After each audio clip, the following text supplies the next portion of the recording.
Para nós darmos continuidade na explicação dos compressores, tá? Vou mostrar para vocês agora o compressor axial.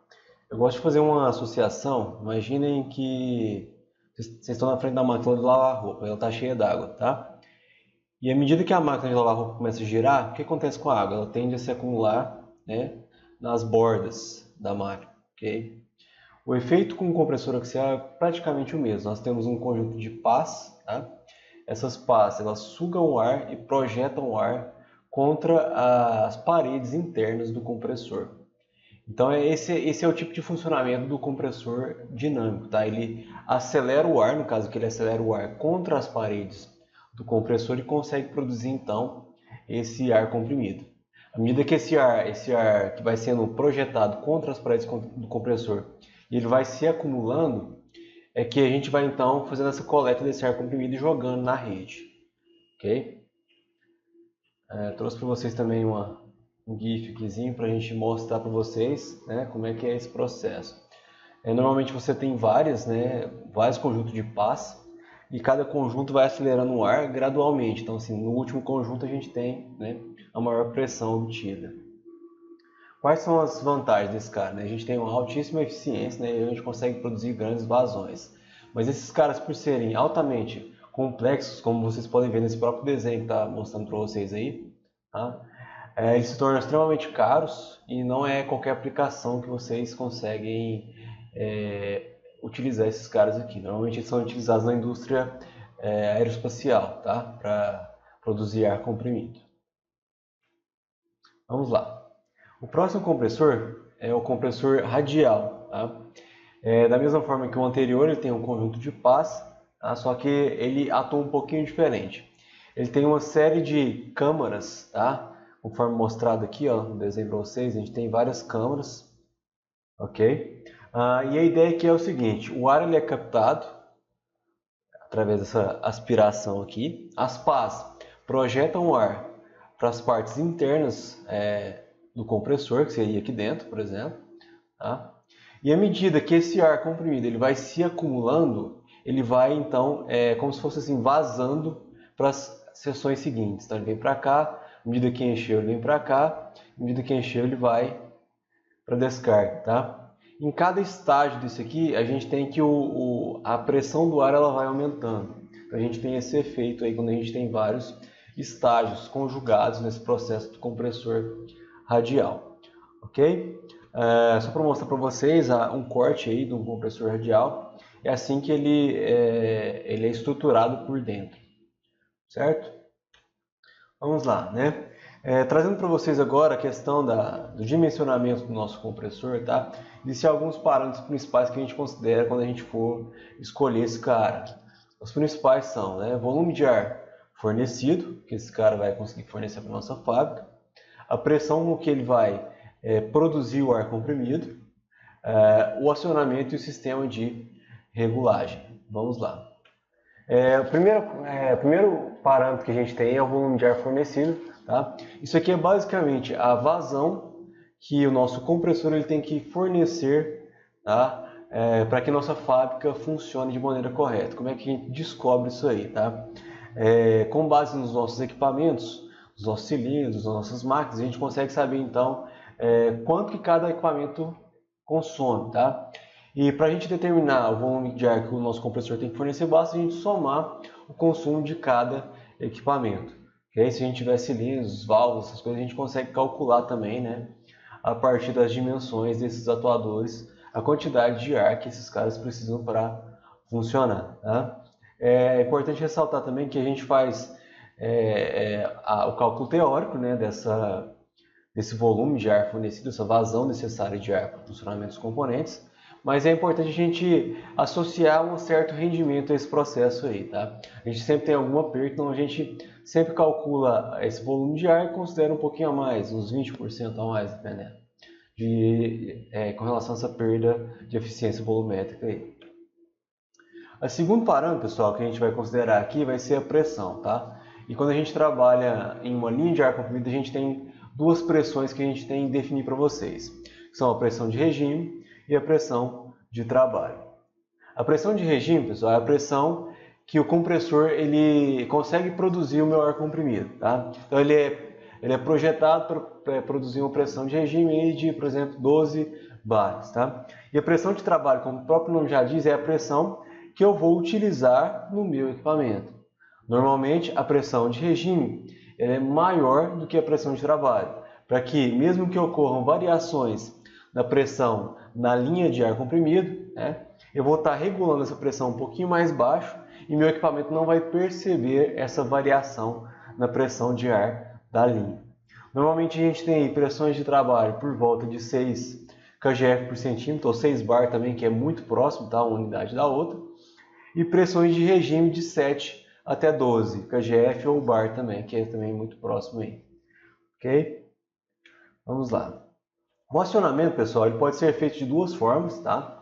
O primeiro e o mais comum é o acionamento por motores elétricos, que em geral é o acionamento que é escolhido, tá? Nós temos aí compressores que vão de 0,5 até 750 HP, então a gente consegue ter compressores elétricos para todas as faixas de utilização.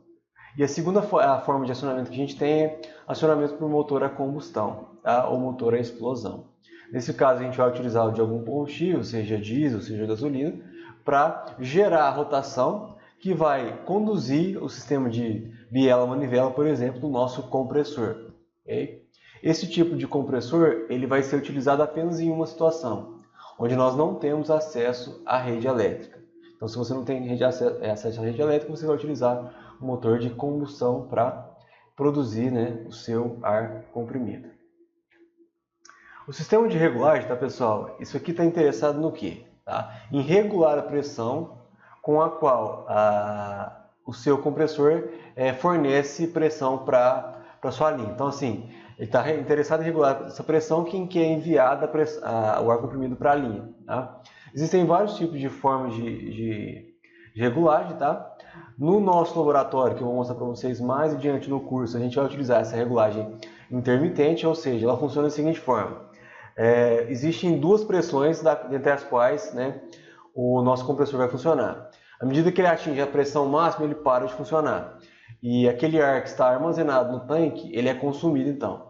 À medida que essa pressão vai diminuindo e meu ar vai sendo consumido, a hora que ele chega num limiar mínimo de pressão, aí ele liga o compressor de novo e esse compressor volta a encher o meu tanque de armazenamento. Essa é a forma de regulagem intermitente que a gente vai ver aí no nosso laboratório, tá?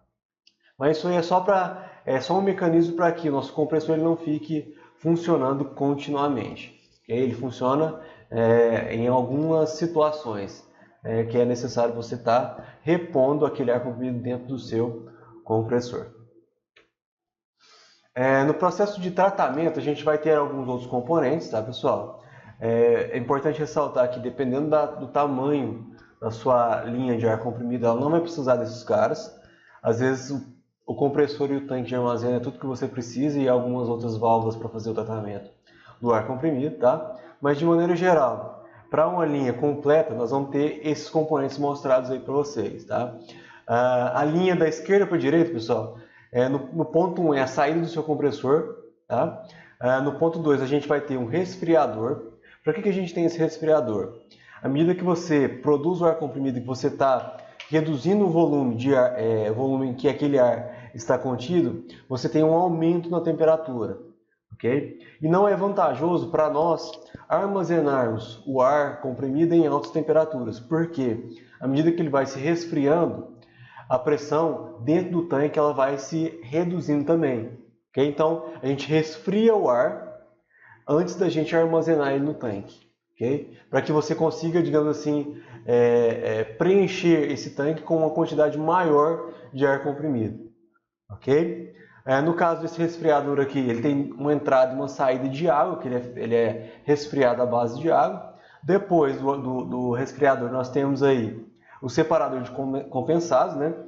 Normalmente, nesse processo de resfriamento, você precipita a água que está contida a própria umidade do ar que contém o ar ele contém umidade, né? Referente à água que está suspensa na atmosfera, e nesse processo de resfriamento, ela vai se condensar, ok? Então, assim, através desse separador de compensados, a gente consegue, então, eliminar essa água que condensa à medida do processo de resfriamento. Depois nós temos o tanque de armazenamento. Esse tanque ele é munido de uma válvula de segurança. Caso o seu compressor comece a produzir ar comprimido de maneira descontrolada e a pressão aumente de maneira considerável, essa válvula de segurança vai aliviar, digamos assim, a pressão lá dentro à medida que ela ultrapassa um determinado valor. Okay? Temos também um registro, né, para caso você queira esvaziar e retirar a água de dentro do tanque também. E normalmente também a gente tem um manômetro para a gente conseguir enxergar qual que é a pressão que está dentro do meu tanque de armazenamento. Seguindo ao tanque de armazenamento, a gente vai ter o secador, que novamente está responsável por retirada de água dessa linha de ar comprimido. Ele funciona em conjunto com o bypass, tá? Reparem que o bypass, que é esse número 9, ele é uma derivação da linha que sai do tanque, tá? E ela é feita por cima. Por que ela é feita por cima? Para que a umidade, né, que condensa, ela não consiga subir nessa linha, então ela precipita na parte de baixo ali, então ela vai parar no secador. Okay? E no 8 a gente tem a saída para a nossa fábrica, onde é feita então a drenagem para a fábrica. Isso aqui é só a explicação que eu acabei de dar para vocês, tá? Depois vocês podem olhar isso aqui com um pouquinho mais de detalhes, mas está explicando exatamente o que eu expliquei para vocês. Tá? Só algumas funções aí para alguns comentários a mais com relação ao tanque de armazenamento, tá? A função desse cara aí, primeiramente, né, é armazenar o ar comprimido. Segundo, tá, ele estabiliza a distribuição de ar comprimido. Ou seja, né, se eu tenho, por exemplo, um compressor alternativo, conforme eu expliquei para vocês, ele produz, né, ar comprimido em pacotes. Ele captura o ar, reduz o volume e libera para o meu tanque de armazenamento. Então a gente teria, se a gente não tivesse nosso tanque de armazenamento, a nossa pressão da linha ela ia aumentar e diminuir o tempo todo. Então, o tanque de armazenamento tem essa função de estabilizar essa pressão. Ele reduz, então, essa variação, né, de pressão devido ao processo de produção do ar comprimido. Okay? Ele é uma garantia de reserva, a gente consegue armazenar uma quantidade de ar comprimido para que a gente consuma isso durante o processo, sem necessidade do compressor funcionar o tempo inteiro. Tá? Ele tem também essa parte de drenagem, a gente consegue retirar a água através dele. E a gente tem que ter aí, normalmente ele armazena o nosso ar comprimido a uma pressão de 12 bar e como uma boa prática a gente tenta manter esse cara aí uma temperatura por volta aí de 20 graus Celsius, tá? Mas a função principal dele é essa aí, armazenar e amortecer essas variações da pressão decorrente ao processo de produção de ar comprimido. Vamos lá, pessoal. Nós falamos então da parte de produção, né? Agora vamos falar um pouquinho da parte de distribuição. Tá? O sistema de distribuição ele é formado por 4 partes principais, digamos assim, 4 principais componentes. Tá? Nós temos a central geradora, nós temos o sistema de arrefecimento, nós temos aí a parte da rede de distribuição, né? E nós temos aí o sistema de montagem e fixação da rede. Então vamos comentar um pouquinho a respeito desses caras aí. Primeiramente, a central geradora, tá? Que é onde fica o compressor, ela tem algumas recomendações que a gente tem que obedecer. A primeira delas, que ela fique em uma área física externa à estrutura. Tá? Por quê? Para que seja um local mais arejado, para que o compressor não tenha dificuldades em capturar o ar da atmosfera. Okay? Além disso, se houver algum problema com a geração, você garante uma certa segurança, né? Mantendo a central geradora em uma parte externa à fábrica. Além disso, essa central geradora tem que estar protegida contra intemperismos, tá? Diga-se de passagem aqui, chuva e vento, ok? Em excesso, tá? Por quê? Né? Se, por exemplo, se esse compressor estiver exposto à chuva, essa umidade referente à chuva vai entrar no nosso ar e vai prejudicar a qualidade desse ar. A mesma coisa acontece com relação ao vento e à poeira, tá? Não é desejado que entre poeira dentro do nosso ar comprimido. Okay? Uma outra recomendação que a gente tem aí que a temperatura dentro dessa central geradora seja estável entre 20 e 25 graus Celsius. Tá? E, além disso, ela tem que ser de fácil acesso, nivelado, né, para que, se for necessária alguma manutenção, não existam grandes dificuldades para você estar entrando nessa central geradora e consertando eventuais problemas que possam surgir. Tá? Isso aqui é uma foto que eu trouxe para vocês de uma central geradora, tá? Ela fica numa casinha fora da fábrica aí. Nós temos aí, no caso, dois geradores, né? Nós temos dois compressores aí. Desculpa, gente, vamos lá, só apagar isso aqui. Temos esse cara aqui e esse cara aqui, tá? Nós temos uma série de conjunto de drenos aí, tá? Para tirar a água e a poeira desse ar comprimido que está sendo produzido no nosso tanque de armazenamento, ok? Mostrado aqui à esquerda, tá? E do tanque a gente vai então para a fábrica, ok? Vamos lá. A próxima parte vai ser o sistema de arrefecimento. Pessoal, assim, a gente tem uma recomendação que acima de 40 HP, tá? O seu compressor, se ele for acima dessa potência aí, ele vai necessitar de uma central de refrigeração, tá? Abaixo dessa potência, a própria carcaça do compressor consegue já exercer essa função de refrigeração, tá?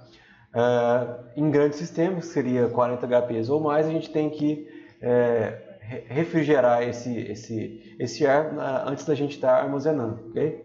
Com auxílio de cooler, de câmaras frigoríficas e assim por diante, tá? Vamos lá. Essa parte que eu estou comentando com vocês um pouquinho sobre a distribuição, tá? Nós temos aí, em termos de distribuição, dois tipos de redes para fazer essa distribuição, a rede aberta e a rede fechada, tá? Cada um com as suas características próprias, tá? A rede aberta, pessoal, qual é a principal característica dela? De maneira geral, o ar comprimido na rede aberta ele percorre sempre em um sentido apenas, tá? Ele não tem nenhum circuito fechado, ok? Que é a característica que eu estou mostrando para vocês aqui, ó. De maneira geral, o ar comprimido nessas linhas aqui ele vai percorrer para cá, aqui ele vai percorrer assim, para cá e assim por diante, ok? Ele tem apenas um sentido, tá? Quando que a gente utiliza esse cara aqui? Quando a gente tem pontos distantes da nossa linha de alimentação, tá? Eu tenho que mandar o nosso ar comprimido a um local que está bem distante da nossa central geradora. A gente utiliza a rede aberta, tá? Só que qual que é a desvantagem que a gente tem da rede aberta? Digamos que eu queira fazer manutenção em um equipamento que está ligado a essa linha aqui, ó. Essa linha secundária aqui que eu vou estar falando para vocês, explicando o que é mais para frente, tá? Para que a gente isole essa linha secundária, eu tenho que isolar essa parte da linha. E o que tem depois dessa parte isolada aqui, eu tenho que isolar também. Então a gente tem que o processo de manutenção em uma linha em rede aberta ele fica dificultado, tá? E o processo de expansão dessa rede também fica dificultado. Por exemplo, digamos que eu queira adicionar uma linha secundária nesse ponto aqui, tá? Dependendo da situação, se eu tiver um compressor funcionando apenas, o restante da fábrica vai ter que parar, né? Uma seção da fábrica vai ter que parar para que eu adicione essa linha secundária aqui, tá? E depois eu reative o processo de distribuição. Okay? Então a gente tem esses problemas, manutenção e expansão da linha em rede aberta, ela fica um pouquinho mais complicada. Já na rede fechada, pessoal, a gente tem um sisteminha em loop, tá? Então o ar comprido ele pode fluir em mais de uma direção. Então, por exemplo, se eu quero isolar essa parte aqui da fábrica, tá? Digamos que eu feche uma válvula aqui e uma válvula de cá, tá? Não existe nenhum problema para o restante da minha fábrica, porque existe outro caminho para o ar percorrer. Então, digamos que eu queira chegar nesse ponto aqui, o ar então ele pode percorrer esse caminho aqui, né? E chegar naquele ponto lá. Tá? Existe uma outra vantagem também de você utilizar a rede fechada. Você meio que estabiliza, né, a distribuição, a pressão, na verdade, né, por toda essa linha aí, porque ele pode chegar por mais de um caminho, tá? Eu esqueci de falar para vocês, mas existe um outro problema na rede aberta, tá? Conforme você se distancia da central geradora, por questão de atrito do próprio ar comprimido com a tubulação, a pressão ela vai diminuindo também, ok? Vamos lá, trouxe alguns exemplos para vocês, tá? Então, esse aqui seria um modelo de uma rede fechada, de uma indústria aí, tá? Aqui nós teríamos o nosso tanque de armazenamento, mostrado aqui à esquerda, tá? Então, ele manda para essa, que a gente chama de tronco principal, e o tronco principal distribui para as linhas secundárias, ok? Da fábrica aí, que são as diferentes seções da fábrica, tá? Ah, pessoal, e a nossa linha de distribuição ela é dividida normalmente em três partes, tá? A gente já vou introduzir essa nomenclatura para vocês para a gente ficar familiarizado com isso aí. Nós temos, saindo do nosso tanque de armazenamento, o tronco principal ou a linha principal, que seria esse cara aqui, tá? Ele sai diretamente do seu tanque. Do tronco principal, pessoal, a gente chega então nas linhas secundárias, que seriam essas tomadas de ar aqui, ó, tá? Ah, desculpa, gente, peraí. Seriam essas tomadas de ar aqui, ó, tá? As linhas secundárias, ok? E das linhas secundárias nós derivamos as linhas de alimentação, que seriam esses carinhas aqui, ó, tá? Normalmente, o tronco principal é a tubulação que tem a maior bitola, digamos assim, é a que transfere a quantidade maior de ar comprimido. Tá? As linhas secundárias, elas separam seções da fábrica. Então, tem uma seção tal, seção X, seção Y. E as linhas de alimentação são dedicadas por equipamento.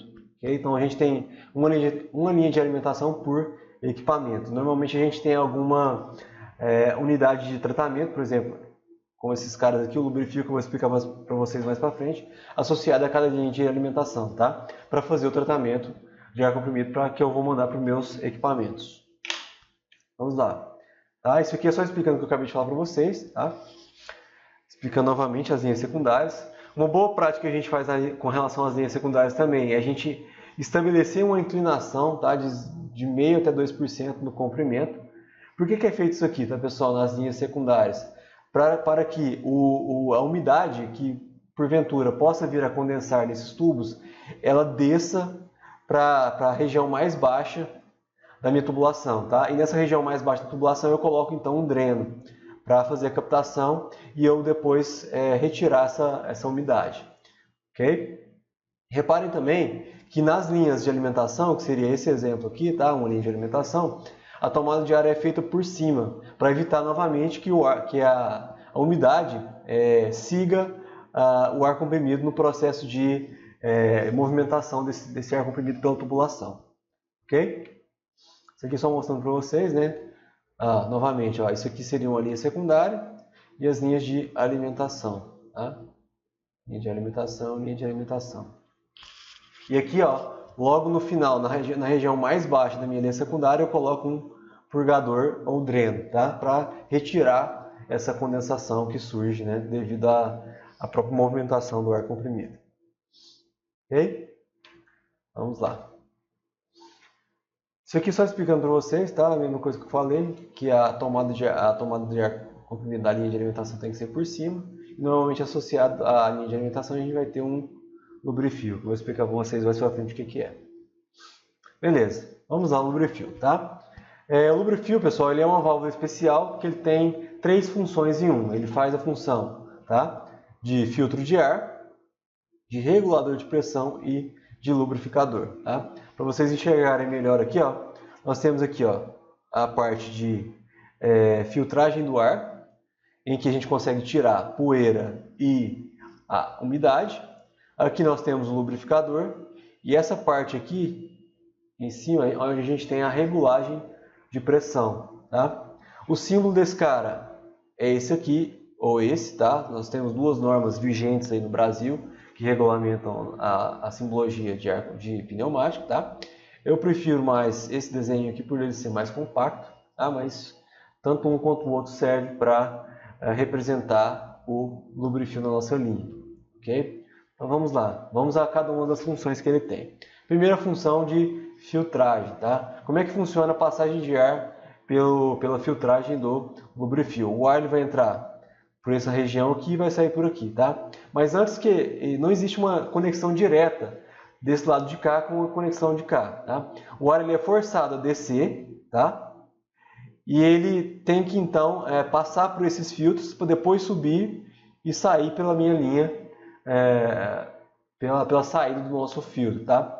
O que acontece nesse processo aqui de passagem pelo filtro? Quando ele passa por aqui, pessoal, reparem essas setinhas aqui, ó, indicando o movimento do ar comprimido, tá? Esse processo de curva que ele faz aqui, acentuada, tá? O que acontece aqui? Acontece que o condensado, que é a água, né, que está sendo carregada pela nossa linha, ela tende a permanecer nesse prato aqui, ó, e ele escorre aqui para baixo por meio desses drenos, esses pequenos drenos que a gente tem, tá? Então essa curva é feita justamente para a retirada da água da linha, ok? Ele é forçado a fazer essa curva brusca para que a água seja projetada para o prato, né? E depois, eventualmente, ela vai se ajuntando aqui no fundo, tá?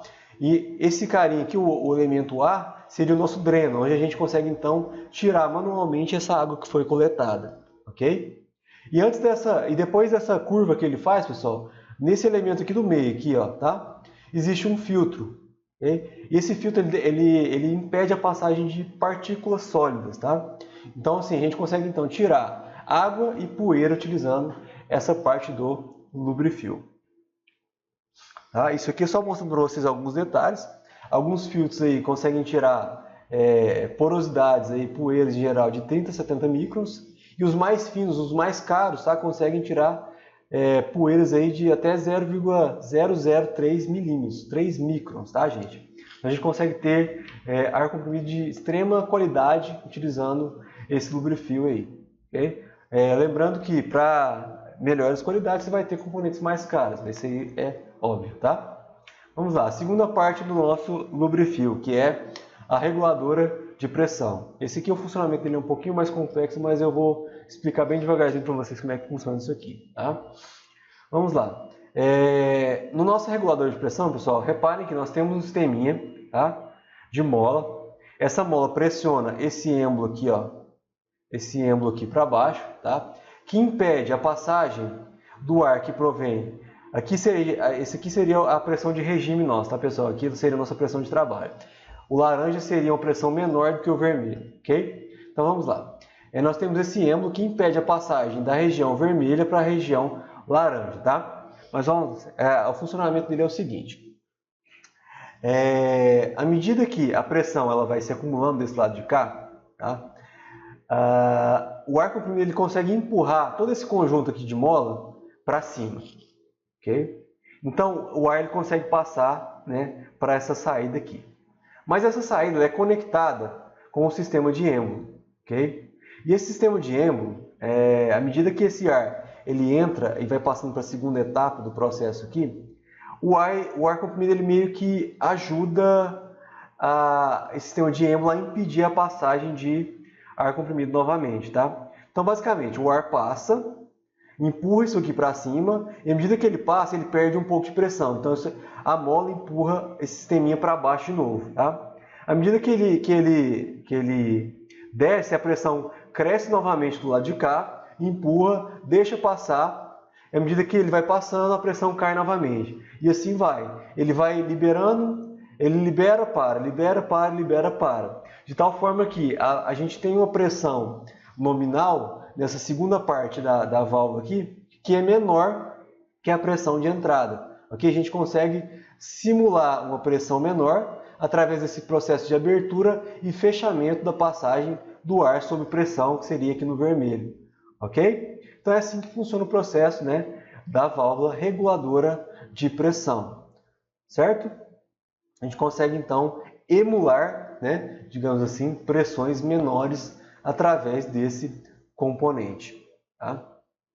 Aqui é só explicando para vocês como é que funciona isso aí, ok? A questão da passagem e a não passagem de ar, ele está explicando para vocês e depois vocês olham com mais calma. E a última parte, pessoal, que é a parte de lubrificação, tá? O lubrificador, pessoal, ele tem uma dupla função, tá? Na forma com que ele trabalha. O ar ele entra por esse lado A aqui, ó, e sai pelo B, ok? Mas reparem que esse lado A ele tem uma conexão com essa parte de baixo aqui. E o nosso óleo lubrificador ele fica na parte de baixo aqui desse compartimento, tá? Então, o lubrificador ele atua de duas formas. O ar comprimido ele empurra esse ar para baixo, né, porque ele está sob pressão, tá? E essa parte central dele aqui, ó, conforme é mostrado aqui pelo canal C, aqui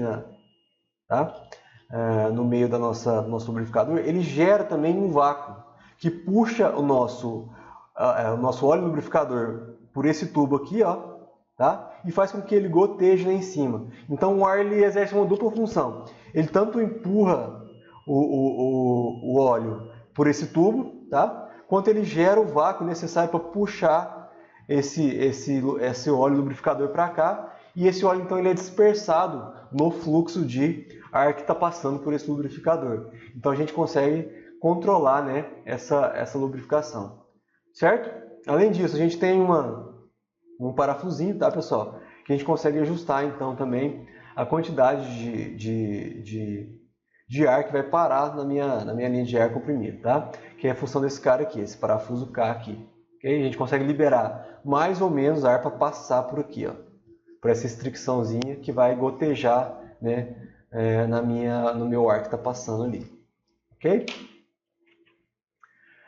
Por último, pessoal, só para a gente já ficar familiarizado com alguns dos símbolos, tá?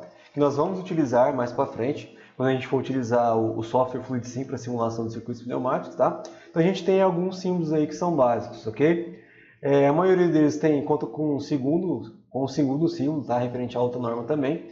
Mas eu vou passar para vocês essa simbologia conforme a gente for estudando esses componentes, tá? A aula de hoje é isso, tá? Na próxima aula a gente já vai ver um pouquinho sobre a parte de dimensionamento da linha de distribuição de ar comprimido. Obrigado pela atenção de vocês e até a próxima.